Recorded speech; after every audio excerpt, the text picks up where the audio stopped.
A produção brasileira de grãos deve somar mais de 272 milhões e 500 mil toneladas na temporada 21-22. É o que aponta o 10º boletim da safra divulgado hoje pela Companhia Nacional de Abastecimento. As condições climáticas favoráveis para as culturas de segunda safra refletiram na projeção da Conab.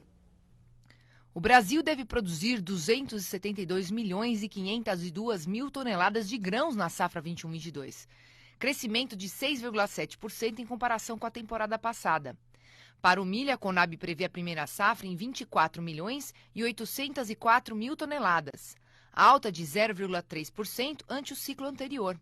Já a segunda safra do grão deve crescer mais de 45,5% e atingir 88 milhões e 448 mil toneladas. Na região chamada de Cealba, composta por Sergipe, Alagoas e Nordeste da Bahia, além de Pernambuco e Roraima, a Conab prevê a terceira safra em 2 milhões e 409 mil toneladas, alta de 48%. Com isso, a safra total de milho deve atingir um volume recorde, com 115 milhões e 662 mil toneladas, 32,8% a mais que o registrado na temporada 2021. Já a produção brasileira de soja deve ter uma queda de 10,2% na safra 21-22 e chegar a 124 milhões e 47 mil toneladas. As lavouras do grão foram impactadas pela estiagem que ocorreu no sul do país e em parte de Mato Grosso do Sul, o que levou à projeção de quebra nesta temporada. E sobre os números divulgados pela Conab, nós vamos conversar agora com o analista da AgriSource, o João Pedro Thieme. Tudo bem, João Pedro? Seja bem-vindo.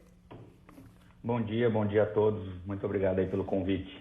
João, eu quero começar falando sobre a safra de milho recorde que foi apontada aqui pela Conab e o quanto, na sua opinião, o clima pesa, né, no resultado das lavouras agora. Exatamente. A gente viu a Conab trazendo aí até um ligeiro aumento nesse relatório de hoje, né, que saiu mais cedo. É um número que, na nossa visão, ele é bastante questionável e parece meio sem direção. Se a gente pega as estimativas iniciais da Conab, eles já tinham iniciado lá em setembro do ano passado, estimando 115 milhões de toneladas, oscilaram, chegaram a cair para 112, 113, agora eles continuam oscilando aí entre 114 e 116 milhões de toneladas. A gente vê que nos números deles tem algumas discrepâncias em relação às agências estaduais, principalmente em área, quando a gente considera, por exemplo, o Centro-Oeste, Mato Grosso e Mato Grosso do Sul, uma área que é bastante significativa, totaliza aí, considerando os dois estados, quase 260 mil hectares. Então a gente vê que, além dessa área discrepante, as produtividades, elas são um pouco quanto elevadas, visto que a gente teve muitas regiões, dessa região Centro-Oeste em específico, que ficaram mais de 60 dias sem chuvas, né? E o Centro-Oeste é a principal região produtora, principalmente falando aí do milho, né? Principalmente da segunda safra, onde a gente tem uma expressividade maior. No nosso número, a gente enxerga justamente ajustando essas discrepâncias e trabalha aí com alguma coisa mais próximo de 111 milhões de toneladas. Algumas revisões de área podem ocorrer, mas a gente vê que muitas das regiões, algumas regiões pegando principalmente ali sul do Goiás, que é tradicional de milho segunda safra, a gente rodando por lá, a gente viu algumas regiões que foram trocadas por sorgo, né, devido ao risco que havia na época. Certo. Agora, a Associação Nacional dos Exportadores de Cereais afirmou que a exportação de milho deve dobrar na safra 21-22. Como que vocês avaliam esse cenário agora com uma produção histórica estimada pela Conab? Exato, né? Ano passado a gente teve um problema muito grande na segunda safra, que foi principalmente impactada por geadas muito intensas no sul do país e trouxe uma quebra muito grande para a nossa produção de milho. E isso teve um impacto direto nas nossas exportações, que totalizaram aí alguma coisa entre 20 e 21 milhões de toneladas. E, de fato, com a produção maior, a gente teria a possibilidade, sim, de exportar mais. Não é à toa que as entidades estimam justamente esse incremento bastante significativo nas exportações. A própria Conab mesmo trouxe no relatório de hoje 37,5 milhões de toneladas, um ligeiro aumento em relação ao dado de junho, né? E a gente acredita em 36,5 milhões de toneladas, visto que a gente estima uma produção um pouquinho menor. Essas exportações, elas vão ser pressionadas, elas vão ser estimuladas por toda a ausência de produto ucraniano, em virtude da guerra, né? A Ucrânia, que é um importante exportador de milho mundialmente falando. E não só isso, né? A gente vê que alguns dos importadores de milho ucraniano, como a China, por exemplo, há algum tempo atrás liberou as importações do produto brasileiro e a gente já começa a ver algumas compras sendo realizadas pela China aparecendo na nossa fila de embarques para exportação. João, e o que isso sinaliza para os preços daqui para frente? Na verdade, quando a gente pensa nos preços, a gente tem que pensar sempre em relação estoque e uso, né, nos estoques mundiais de produto. Lógico que essa ausência do produto por conta da guerra, né, da Rússia e da Ucrânia não impacta só o milho, impacta também outros cereais que competem com o milho do ponto de vista de alimentação humana ou até mesmo alimentação animal. Então, do ponto de vista de preços, a gente vê que o cenário é extremamente apertado, já era extremamente apertado, a guerra intensificou isso, restringindo as exportações da região do Mar Negro.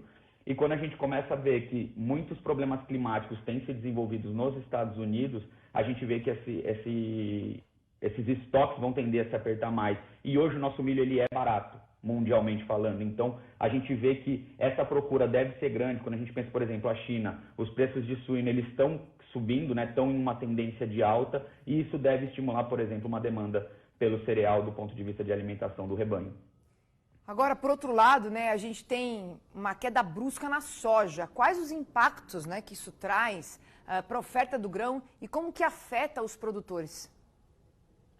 Exato, a gente teve uma quebra muito grande de soja na América do Sul, né? Se a gente fala em Brasil, que tem o posto aí de um dos maiores produtores da soja mundialmente, a gente vê uma quebra de quase 15 milhões, né? Um pouco menos de 15 milhões de toneladas. Lógico que isso impacta diretamente as nossas exportações, que vão tender a ser menores do que o ano passado. Tudo isso tende a jogar demanda para outros locais onde teria o produto. E hoje, basicamente, olhando, se a gente pega os 3 principais exportadores, Brasil, Argentina e Estados Unidos, e a gente fala que na América do Sul, Brasil e Argentina estariam praticamente fora disso por conta dessa quebra, isso joga demanda para os Estados Unidos. E lá, a demanda doméstica deles tem crescido, tem se mantido muito forte, né? A gente vê diesel renovável, biodiesel, fontes energéticas demandando muito esse óleo, devem continuar demandando, a gente vê produções em níveis próximos do recorde desses combustíveis, e com novas plantas sendo anunciadas, né, por conta de toda a política de governo atual dos Estados Unidos, a gente vê que essa demanda tende a se manter elevada para lá e vai pressionar os estoques lá, vai pressionar os estoques mundiais de soja. E nós mostramos aqui no Mercado e Companhia nessa semana que a soja diminuiu o ritmo de exportação, abrindo espaço para o milho. Qual cenário você enxerga para a oleaginosa agora nos próximos meses? Exatamente. Nessa época do ano, por conta do avanço da segunda safra de milho, que é a nossa safra mais expressiva do cereal, é natural que a gente reduza um pouco o ritmo de exportação de soja e comece a focar essas exportações no milho, né? Quando a gente pega o que a gente já exportou para esse ano, a gente estima aí que a gente finalize 2022 com 75 milhões de toneladas de soja exportada. Seria alguma coisa próxima aí de 10, 11 milhões a menos do que em 2021. E quando a gente vê o que a gente já tem comprometido para exportação, a gente já tem alguma coisa próxima aí de 80% desse volume comprometido para exportação. Ou seja, a gente tem praticamente 6 meses pela frente, né, de julho até dezembro, para serem completados. E a gente tem pouca soja que a gente pode destinar para fora, para exportação, se a gente for atingir as nossas metas, né, o que é estimado de esmagamento doméstico. Então, tudo isso pressiona a safra norte-americana para ser o mais próximo possível de uma safra ideal, e não é isso que tem se desenhado. A gente vê diversos problemas climáticos que vêm derrubando tanto a qualidade das lavouras de soja quanto de milho nos Estados Unidos, o que sugere que a gente pode ter sim alguma quebra de produtividade, que por menor que ela seja, como os estoques são extremamente apertados mundialmente falando, a gente não é à toa que a ONU já começa a falar de uma possibilidade de crise alimentar mundial, a gente vê que isso vai ter reflexo aí para os preços, vai impactar diretamente o produtor para frente. Tá certo, João Pedro da AG Resource. Obrigada, viu? Que a gente tinha um boletim Ag Evolution, então às vezes eu troco aqui um pouquinho, mas me perdoe. Obrigada, viu?